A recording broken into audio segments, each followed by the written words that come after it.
자, 867번은 딜레마 이론이에요. 이것도 비교할 때는 이제 합리 모형과 비교해야 돼요. 모든 걸 다 알고 있을 때 최고 답이 나온다는 게 합리 모형이었는데 이 친구는 그렇지 않습니다. 모든 걸 다 알고 있어도 해결책이 안 나옵니다. 왜? 결과가 두 개가 나오는데 둘의 가치가 대등해요. 대등하다 보니까 선택할 수 없는 상황이죠. 그래서 867번은 틀렸습니다. 구체적이고 명료하지 못할 때가 아니라 구체적이고 명료합니다. 그럼에도 불구하고 선택할 수 없는 상황을 뭐라 그런다? 딜레마라고 그래요. 자, 딜레마는 네 가지 조건이 있어야 돼요. 일단 분절돼야 되고, 그 다음에 상충돼야 되고, 둘의 가치는 대등해야 되고, 반드시 선택해야 돼요. 요 네 가지가 이제 구성 요소인데, 분절성은 절충이 안 된다는 거야, 절충이. 반면에 시간이 제약 존재하기 때문에 어떤 시기든 결정해야 된다. 이건 선택 불가피성이야. 그래서 다시 절충이 안 되고, 서로 모순되고, 그 다음 둘의 가치는 대등하고, 그다음 맨 마지막에 반드시 선택해야 되고 이게 딜레마 조건입니다. 그래서 요 분절성의 개념을 틀게 만들었는데 이렇게 만들면 좀 어려워요. 개념 네 가지를 물어봤는데 이 네 가지가 다 있어야 돼요. 분산 그다음에 균선인가요? 그래서 분절, 상충, 그다음에 균등, 선택까지 해가지고 그다음에 딜레마는 두 집단이 갈등이 있어. A 집단과 B 집단이 있는데 힘이 대등해. 그리고 응집성이 둘 다 강해. 그래버리면 정책 결정자가 어떤 집단을 선택하기 어렵겠죠. 그치? 그래서 요 갈등하는 집단의 응집성이 강하다는 것은 지네끼리 상당히 단단하다는 거야. 근데 한 집단은 강하고 한 집단 약할 때는 강한 집단의 의견 들어주면 되잖아요.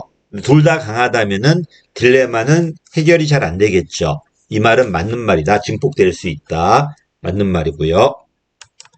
그다음에 예방하기 위해서는 제일 좋은 건 이걸 나오게 하면 안 돼요.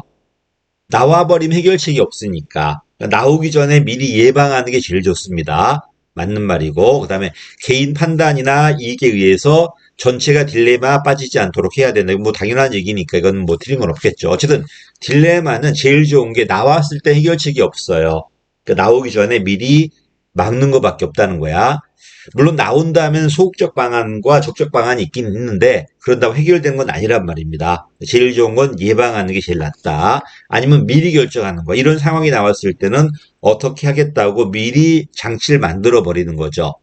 방법이다 이것도. 그다음에 71번입니다. 71번. 딜레마의 해결책은 없지만 그래도 대응 방식은 두 가지가 있어. 아무것도 하지 않는 게 소극적 방안이고 나름대로 뭘 해보는 거야. 해보면서 안 됐을 때 딴 거 바꾸고 이렇게 계속 왔다 갔다 하는 게 이제 적극적이에요. 어쨌든 비결정도 하나의 대응책이 될 수 있다 없다? 있습니다. 아무것도 하지 않는 조심할 거는 딜레마의 성립 조건에는 반드시 선택해야 돼요. 선택 불가피성. 근데 어차피 선택해도 해결책이 안 나오잖아요. 그러니까 그냥 방안으로는 해결하지 않고 아무것도 안 하고 가만히 있는 것도 하나의 대응 방안이 될 수 있다는 겁니다. 그래서 비결정은 소극적 대응 방안입니다. 여기까지가 딜레마 이론이고 품위제는 잘 안 나옵니다. 자, 옛날 관료제는 윗사람이 제일 능력자니까 위에서 모든 걸 정해주고 밑에 쭉 내려가고 밑에 집행만 했어요. 근데 환경이 복잡하다 보니까 오히려 현장에서 더 많이 알죠. 현장에서 제안을 하고 단계 단계 올라가면서 결제받아가지고 최종 책임자가 결제해주면은 현장에서 집행하는 게 뭐 한다? 품위제라고 그래요. 의견을 올리고 얘가 결제해주면은 집행하겠다는 겁니다. 그래서 뭐가 틀렸다? 결정자 스스로 입안하는 게 아니고 집행자 밑에서 입안을 해서 올리면은 결정자가 승인해주는 방식이다. 틀렸습니다. 그래서 개념 자체가 틀렸어요. 그래서 어쨌든 품위제는 최종 결정은 윗사람이 하니까 집권적이야. 근데 흐름은 하향식이 아니라 상향식이에요. 그래서 형식적으로는 집권적이지만 실제적으로는 아랫사람 노사가 올라가서 결정받는 거니까 형식적으로는 권한이 밑에 있죠. 이런 것들.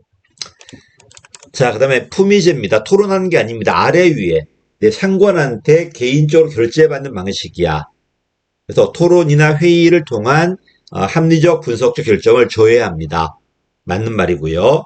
그러나 결국 집행자가 실질적으로 결정을 제한한 거기 때문에 결정만 된다면 집행과 결정이 연계될 수 있게 유기적으로 요 말은 맞는 말입니다.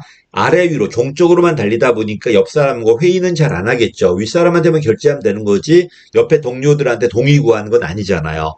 그러다 보니까 토론이나 회의 같은 거는 잘 안 되겠지만 어쨌든 집행자가 제안을 한 거기 때문에 결제받는다면은 유기적으로 연계될 수 있다는 겁니다. 또 상향적이고요. 아랫사람 의사가 올라가는 참여수단, 사기양양수단도 될 수 있습니다. 맞는 말입니다. 자, 근데 품위제가 문제가 뭐냐, 보다시피 아래 위만 달립니다. 옆 사람과 협조가 잘 안 되겠죠. 할거주의 나옵니다. 그 다음에 책임이 분산돼요. 왜? 과장이 결제하고, 국장이 하고, 실장이 하고, 차관이 하고, 장관이 하고, 단계 올라가다 보니까 책임이 분산되고, 그 과정 속에 시간이 되게 지체되겠죠. 또 모든 걸 문서화시켜서 결제받다 보니까 법문 용례도 나오는 거 맞습니다. 근데 틀렸어. 전문화 때문에 틀렸습니다. 결국은 최종 책임자가 결정해 주는 거잖아요. 진짜 전문성을 원한다면 실무자한테 그냥 결정권을 줘야 되겠죠. 근데 잘 모르는 최종 책임자가 이 하급자의 모든 의사를 다 반영해가지고 결제를 해주다 보니까 최종 책임자가 모든 걸 다 알 수 있는 건 아니지 않습니까? 그러다 보니까 전문성이 떨어집니다. 그래서 이건 어쩔 수 없이 관료제에 대한 계층제를 유지하면서 아랫사람 의사를 반영하기 위해서 만들어진 거지만은 결국은 최종 책임자가 모든 걸 결정하기 때문에 형식적으로는 전문성 없는 사람이 그래서 행정의 전문성이라든지 업무의 전문성은 떨어질 수 있다 이런 비판을 받습니다. 그래서 지나친 전문화가 틀렸습니다. 콤마 4개 있는 건 보기 4개 묶었다고 그래서 제가 자 품위제고요. 그 다음에 이제 집단에 의한 결정이 있어요. 집단 결정. 자, 제일 첫 번째 방식은 고단이야. 그냥 의견은 제시해. 의견은 제시해. 토론은 없습니다. 의견은 제시하되 토론하진 않아요. 그지? 토론하지 않고, 잘못 말했다. 권한에 의한 결정이네. 의견 제시합니다. 의견 제시하고, 토론한다. 결론은 내는 건 아니에요. 권한 있는 사람이 뭐 한다는 거야, 그냥. 지가 결정한다는 거야, 다시.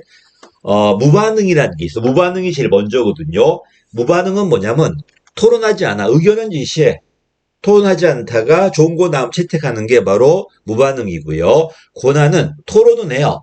그러나 합의해서 결정하는 게 아니라 권한 있는 사람이 결정하는 게 이제 권한에 의한 결정이에요. 그래서 뭐가 틀렸다는 거야?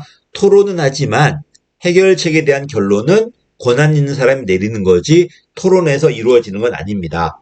반면에 토론 없이 아이디어 제출하다가 좋은 거 나왔을 때 채택하는 게 이제 무반응이라고 그러고요. 자, 그 다음에 집단 변환이 이제 마지막 남았는데 이런 거 잘 안 나옵니다. 이런 게 있다는 거 그냥. 집단 변화는 뭐냐면 책임이 분산돼요. 책임 분산되다 보니까 그냥 결정이 한 방에 확 쏠리는 겁니다. 어떤 선도한 사람이 어떤 말 했을 때 그냥 군중 심리에 의해서 그냥 확 쏠려버리는 게 이제 집단 변환이라고 그래요. 그래서 개인 결정은 개인이 다 책임져야 되겠지만 집단으로 하다 보니까 어떤 선동자에 의해서 그냥 한 방향으로 간다는 겁니다. 그래서 틀렸죠. 더 극단적 개인 결정이 더 극단적이라는 게 아니라 집단 결정이 개인 결정보다 훨씬 더 극단적인 결론에 도달할 수 있다는 겁니다. 양극화될 수 있다는 거야. 책임도 분산되고 이러다 보니 그냥 집단 방향에 따라 일로 갔다 저로 갔다 할 수 있다는 겁니다. 이것도 틀렸죠. 그래서 이거는 주로 국회직에서 나왔던 문제들인데 국회직은 아무래도 이제 회의체다 보니까 합의체다 보니까 이런 문제를 자꾸 내더라고요. 집단 결정 같은 것들의 장단점을 많이 물어보더라고요. 일반 행정에서는 잘 안 나옵니다. 품위제 문제도 옛날 문제고요. 그래서 요 오늘 파트 중에서는 딜레마가 중요하니까 딜레마 중심으로 좀 꼼꼼하게 좀 참고했으면 좋겠습니다. 역시 딜레마 풀 때 합리 모형과 비교해 봐야 돼요. 모든 걸 다 알고 있어도 선택을 못하는 상황이 있더라. 그리고 그 조건, 4가지 조건들. 해결책은 없지만 대응책은 있어. 아무것도 안 하는, 소극적 방법. 나름대로, 움직여 보는 거야. 새로운 딜레마도 만들어 보고, 일단 해본 다음에 반발하면 다른 것도 해보고, 그렇지? 이런 게 이제 적극적 방법이에요. 그래서 누가 소극인지 누가 적극인지 물어봤을 때가 좀 어려운 문제일 겁니다. 반면 품위제라든지 뭐 이런 집단 결정은 잘 안 나오니까 이런 게 있다 정도만 체크 한번 해보십시오. 여기까지 하겠습니다. 감사합니다.